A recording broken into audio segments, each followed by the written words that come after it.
पर्यायवाची के भाग 6 के साथ मैं सुनील दुबे आप सभी बच्चों का इस क्लास में स्वागत करता हूं। आज की क्लास बच्चों बहुत ही इम्पोर्टेंट होने वाली है। बिल्कुल ही स्किप नहीं कीजिएगा, पूरी तन्मयता से देखिएगा, क्योंकि पार्ट 6 लाने के पीछे सबसे बड़ा कारण है प्राकृतिक तत्वों का पर्यायवाची संग्रह आपके सामने आज प्रस्तुत होगा। तो इसलिए ये क्लास बहुत ही इम्पोर्टेंट है, बिल्कुल ही स्किप नहीं कीजिएगा। तो मेरे प्यारे बच्चों, आइए देखते हैं कि आज की क्लास का पहला शब्द क्या है। तो बहुत ही इम्पोर्टेंट शब्द का चुनाव किया गया है आग। ये महत्वपूर्ण प्राकृतिक तत्व है जिसने कि मानव सभ्यता में बहुत बड़ा परिवर्तन लाया है। मानव ने जैसे ही आग का उपयोग करना सीख लिया, बहुत ही प्रगतिशील सभ्यता का निर्माण करने में सक्षम हो सका। तो आग हर घर में उपलब्ध है, इसलिए आग की जानकारी सबको है। तो इसके कुछ छोटे शब्द हैं, पर्यायवाची शब्द हैं, जो आपसे अच्छी तरह आप उनको जानते हैं। जैसे कि अग्नि बहुत ही आसान है, अनल।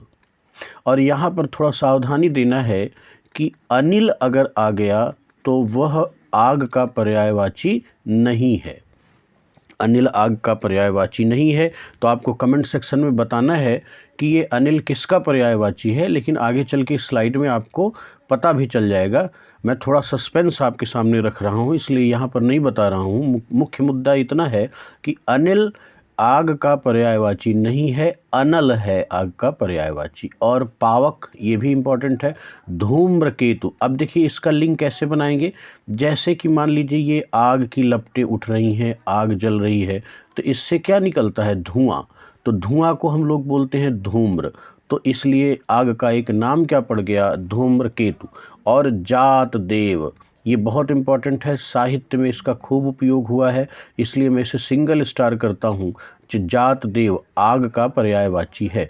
उसके बाद हुताशन, ये भी इम्पॉर्टेंट है, इसको भी स्टार करता हूँ। वैश्वानर मोस्ट इम्पॉर्टेंट है, इसको डबल स्टार करता हूँ, इसको नहीं भूलना है, वैश्वानर। उसके बाद वायु सखा, अब यहाँ पर थोड़ा कोड लगा सकते हैं। वायु का मतलब क्या होता है? हवा। अब आप बताइए, आग जल रही हो और हवा चले तो आग का विस्तार हो जाता है, मतलब ये वायु का सखा है, वायु का मित्र है। तो इससे आइडिया आप लगा लेंगे। और इम्पॉर्टेंट है एक रोहिताश्व, ये भी इसको स्टार कर ले, ये भी आग का पर्यायवाची है। वही, इसको डबल स्टार कीजिए क्योंकि एग्ज़ाम के पॉइंट ऑफ व्यू से बहुत इम्पॉर्टेंट है। और सीखी, इसको ट्रिपल स्टार कीजिए। मैं जिनको स्टार कर रहा हूँ उनको आपको बिल्कुल ही तैयार कर लेना है किसी भी हालत में। सीखी तो अग्नि, अनल, पावक, धूम्रकेतु, जातदेव, हुतासन, वैश्वानर, वायुसखा, रोहिताश्व, वही और सिखी, इन शब्दों के साथ आग का पर्यायवाची पूर्ण होगा। इतने में आप एग्जाम में टैकल कर लेंगे। तो आइए अगले शब्द की ओर आगे बढ़ते हैं। अगला शब्द क्या है? पानी। ये भी महत्वपूर्ण प्राकृतिक तत्व है। इसके बिना, पानी के बिना जिंदगानी कहाँ है? जिंदगानी आपकी अधूरी है अगर पानी नहीं है तो। ध्यान रखना। तो जल सामान्य सी बात है। वारी, यह इम्पॉर्टेंट है। नीर, यह भी इम्पॉर्टेंट है। सलिल, यह भी इम्पॉर्टेंट है। अम्बु मोस्ट इम्पॉर्टेंट है। तोय मोस्ट इम्पॉर्टेंट है। उदक, पय, अम्ब, आब। अब देखिए ये आब शब्द विदेशी भाषा का है, लेकिन हिंदी ने बहुत सारे शब्दों को इंक्लूड कर लिया है, तो इसलिए आब को ध्यान में रखना है। इसी से बनता है दो आब। जैसे कि मान लीजिए दो आब, दो नदियों का जो क्षेत्र है, एक नदी ये आई, एक नदी ये आई, तो इसके बीच का जो क्षेत्र है वो क्या कहलाया? दो आब। आब का मतलब पानी। तो पानी से हमने क्या कर दिया? आब से हमने क्या कर दिया? पानी। तो इस जलीय क्षेत्र के हिस्से को हमने दो आब कर दिया। इसी तरह से एक शब्द है पंजाब। तो ज्योग्राफी में बच्चों, पंजाब 5 प्रकार के नदियों के मध्य का क्षेत्र है, इसलिए इसे पंजाब कहते हैं। इससे ये हरा भरा है 5 नदियों से। तो वो कौन सी नदियां हैं ये हम लोग ज्योग्राफी के सेक्शन में पढ़ेंगे, लेकिन अभी पर्यायवाची पर चल रहे हैं, तो इसलिए आब क्या हुआ? पानी का पर्यायवाची है। इसके बाद सर्वमुख भी पानी का ही पर्यायवाची है। तो इतने शब्दों पर अगर आपने पकड़ बना ली तो पानी का पर्यायवाची आप निश्चित रूप से कर लेंगे। तो अगले शब्द की ओर आगे बढ़ते हैं। हवा। ये भी बहुत इंपॉर्टेंट प्राकृतिक तत्व है, इसके बिना कुछ हो नहीं सकता। तो एक तो नाम है इसको वात, और यहीं से आता है, बहुत सारे लोग डॉक्टर कहते हैं वात रोग हो गया, गठिया वगैरह वात रोग से होता है। तो वात का मतलब वायु अर्थात हवा, और वायु हवा का पर्यायवाची है ही है, ये आपको पता है। पवन भी है, ये भी आपको पता है। मारुत, देखिए यहीं से मारुति नंदन बना है, तो मारुत हवा का पर्यायवाची है, और मारुति नंदन किसका है? हनुमान जी का, क्योंकि हनुमान जी के मानस पिता का जो नाम है वो है पवन देव हैं, तो पवन देव को मारुत से संबोधित किया गया। प्राण, शरीर में प्रवाहित होने वाला प्राण भी हवा का ही पर्यायवाची है, और हवा को हवा कहते ही हैं।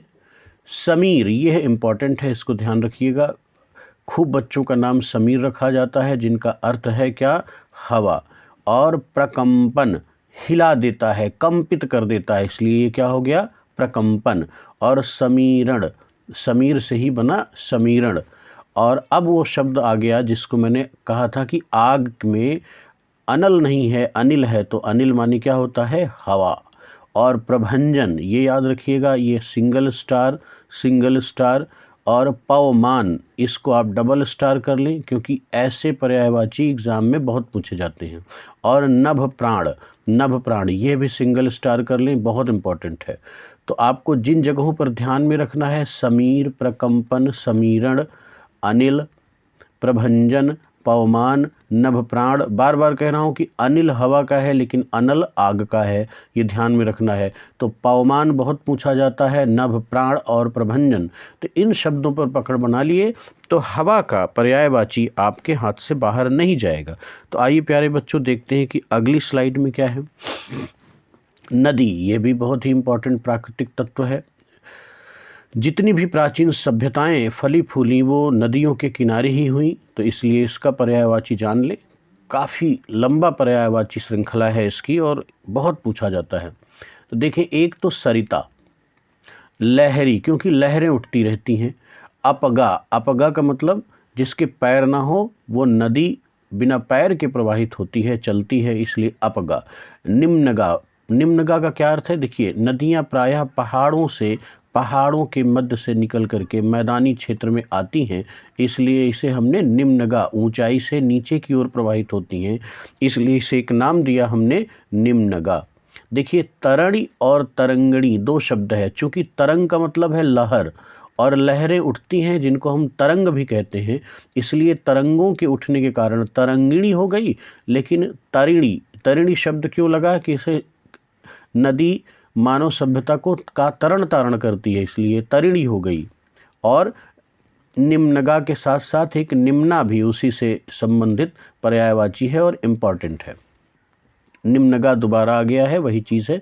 वाहिनी बहुत इंपॉर्टेंट है। स्रोतस्विनी, स्रोतस्विनी बहुत ही इंपॉर्टेंट है, इसको सिंगल स्टार कर लें। शैवालिनी शब्द क्यों लगाया गया? कि एल्गीज का जीवन, एल्गीज का जीवन किसमें होता है? यही जलीय क्षेत्रों में। तो नदी भी क्या है? एक जलीय क्षेत्र है, इसे शैवालिनी शब्द कहा गया। सिंधुगामिनी, सिंधुगामिनी, सिंधु शब्द लगता है समुद्र के लिए। किसके लिए? समुद्र के लिए। तो नदियाँ निकल करके पर्वतों से कहाँ जाती हैं? समुद्र की ओर जाती हैं, इसलिए इसका एक नाम क्या हो गया? सिंधुगामिनी। और निर्झरी, निर्झरी भी किसका है? नदी का पर्यायवाची है।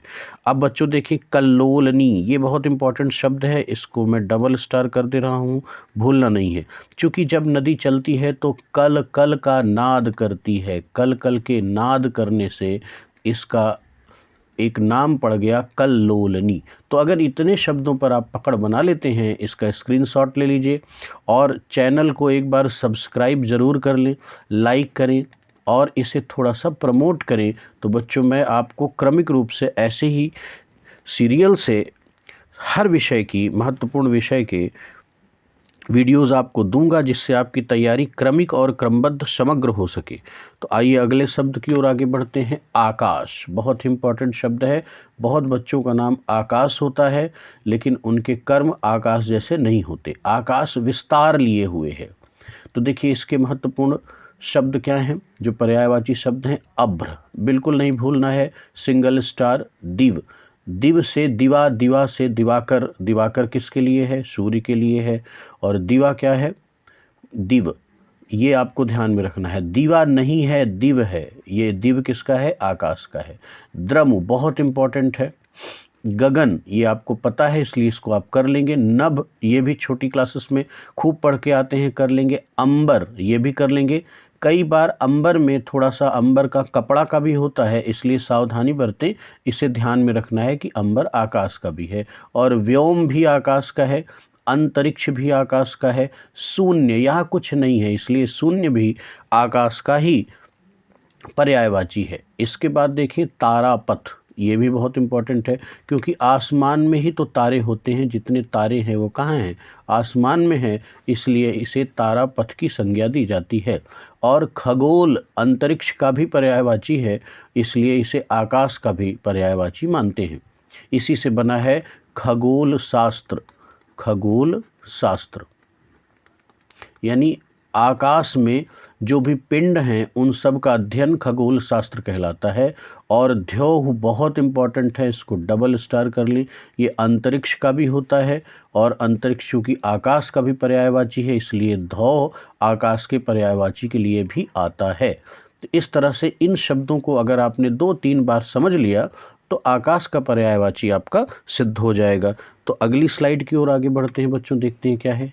चांदनी। चांदनी कैसे होती है इसको समझें। आसमान में जब चंदा मामा निकलते हैं तो पृथ्वी पर क्या होती है? चांदनी, उजाला छा जाता है। लेकिन कब? रात्रि में।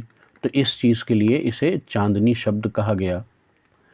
अब देखिए इसके पर्यायवाची क्या है? चंद्रिका। किससे होती है चांदनी? चांद से, तो इसलिए इसका नाम क्या हो गया? चंद्रिका। कौमुदी बहुत इंपॉर्टेंट, इसको मैं डबल स्टार कर रहा हूँ, इसको याद रख लीजिएगा। जैसे लघु सिद्धांत कौमुदी संस्कृत का शास्त्र, इसी कौमुदी से, कौमुदी क्या है? एक चांदनी है, एक शीतल प्रकाश है ज्ञान का, तो इसलिए लघु सिद्धांत कौमुदी कह दिया गया। कई सारे साहित्यिक शब्दों में कौमुदी शब्द का प्रयोग होता है। उसके पीछे रीज़न यही है कि उसको उपमात्मक रूप से चांदनी के शब्द से संबोधित करना चाहते हैं, इसलिए कौमुदी शब्द का प्रयोग होता है। आगे देखें चंद्रातप, चंद्र का तप, चंद्र के प्रकाश से चांदनी बनती है, इसलिए एक नाम क्या हो गया?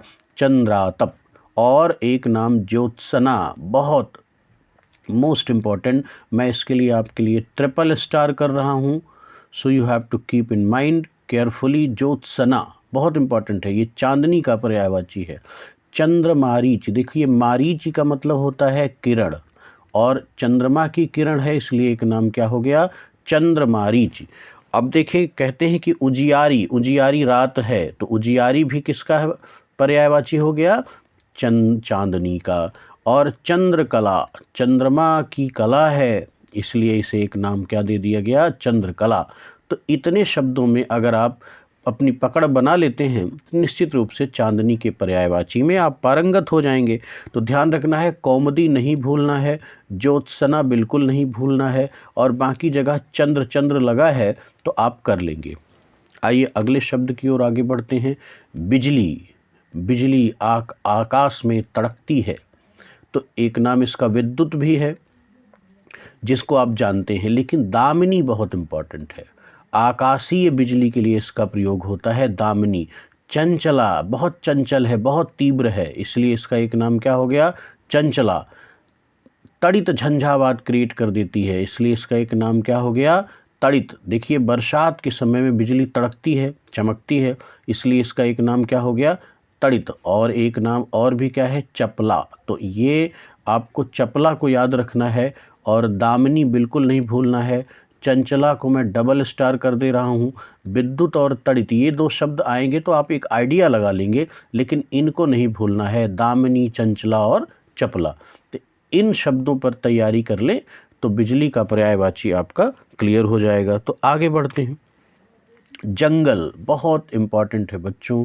जंगल, जंगल में एक शब्द होता है, देखिए पहले तो आप इनको देख लीजिए। जैसे ये अरण्य है, अरण्य कांड बना है ना, अरण्यक बने हैं, वेदों के उपसाहित्य के रूप में अरण्यक बने हैं। हिस्ट्री में आपने पढ़ा होगा। तो अरण्यक का कुल मतलब क्या है? ऐसा ज्ञान जो कि ऋषि मुनियों के द्वारा जंगल में दिया जाता था, वीरान जगहों पर दिया जाता, मुनियों के लिए, ऋषियों के लिए, तपस्वियों के लिए विधि निषेध के विषय उसमें रखे गए, इसलिए उस शास्त्र को आरण्यक कहते हैं। तो वो अरण्य से ही आरण्यक बना है। तो अरण्य का कुल मतलब है जंगल। इसे मैं डबल स्टार करता हूँ, बिल्कुल ही नहीं भूलिएगा। अच्छा, वन तो आप बहुत अच्छे से जानते ही हैं, इसलिए कोई प्रॉब्लम नहीं। अब जिनमें मैं स्टार करूँगा, जिनको आपको बिल्कुल नहीं भूलना है, खूब आते हैं, बार बार आते हैं, वो है कांतार। कांतार को डबल स्टार कर ले बच्चों, बिल्कुल नहीं भूलना है। कांतार का मतलब जंगल। कानन, कानन यह भी मोस्ट इम्पॉर्टेंट है, इसको भी डबल स्टार कीजिए। कानन, कानन माने भी जंगल। आप बहुत सारे कोड बना सकते हैं। अटवी, अटवी को ट्रिपल स्टार कर लीजिए। अटवी बहुत बार पूछा गया है, अटवी किसका पर्यायवाची है? जंगल का। और विपिन, यह भी इम्पॉर्टेंट है, तो इसके लिए मैं सिंगल स्टार करूँगा। तो इन शब्दों को आपको एकदम तैयार कर लेना है। इसमें कांतार, कानन, अटवी और विपिन, ये 4 महत्वपूर्ण शब्द हैं। अरण्य को आपको मैंने एक स्टोरी बता दी, तो आप एक आइडिया बना लेंगे। वन तो आप जानते ही हैं। तो इसके साथ इन पर्यायवाची शब्दों को अगर आप ठीक कर लें तो आपके प्राकृतिक तत्वों में अच्छी खासी पकड़ हो जाएगी। तो अब हमारे पास आज के लिए कोई स्लाइड नहीं है। आज की क्लास के लिए धन्यवाद।